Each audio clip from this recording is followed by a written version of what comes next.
I'm Dr. Michael Crabtree, a psychologist here in Washington, Pennsylvania.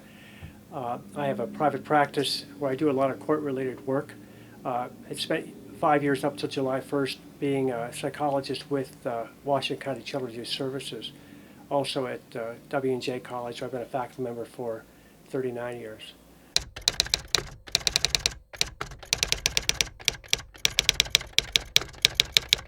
I say yes and no to that it's not a population I serve for counseling or clinical work, but a lot of the work I do is in the area of forensic psychology or doing evaluations that might be useful to the court or court agencies. And so, for example, with Washington County Children's Youth Services, that can sometimes be an issue for why people would call, for example, Childline, or why an investigation might be begun, or sometimes people are in court for Megan's Law hearings for either short-term or lifetime listings on Megan lists, or sometimes in criminal cases. And so my involvement really has been less the counseling of the victim and more the expert information about the perpetrators.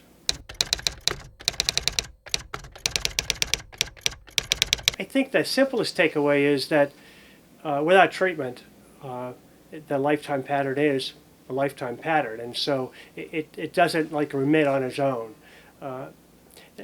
Yeah, maybe we could say that's true for a lot of problems, but mental health problems, but this one is particularly true. Some mental health problems like depression, they can come and go, and you might be depressed and then you're not depressed, might come back again, but with a pedophile, pretty much it stays that way. And the other part of that is that it's fairly resistant to treatment.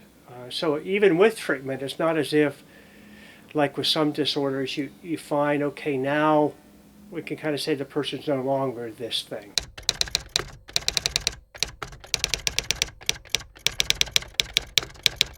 One of the things I think we could put aside right away is that you might notice by physical characteristics or racial, ethnic backgrounds, or that there seems to be no kind of profile if you're doing a kind of a CSI perspective on this, that you can't really get a profile.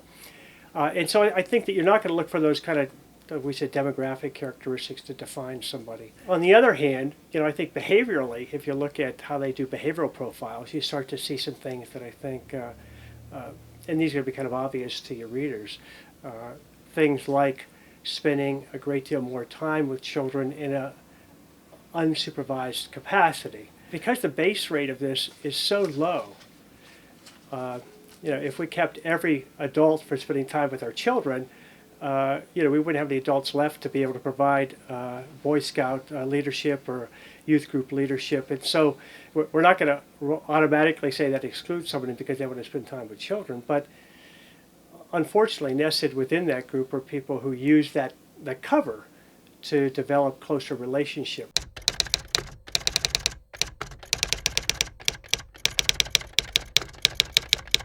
The data suggests that 25% of boys and 30% of girls have been sexually victimized as children. So we're talking large numbers of the population, and yet, among the three of us sitting here, that would mean that one of us likely would have, but we don't know who that is, if in fact there is one or not. And I think that goes to your office with 10 people or your office with 100 people, that you're seeing among that group of people 25 to 30%. But because it's such a cloistered topic that I don't think we know enough about it.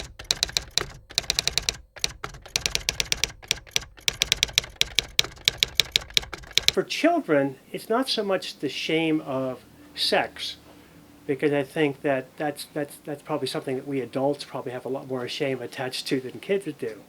But I think it's the shame of talking about something that they know is bad and don't know how it is that they can bring the topic up.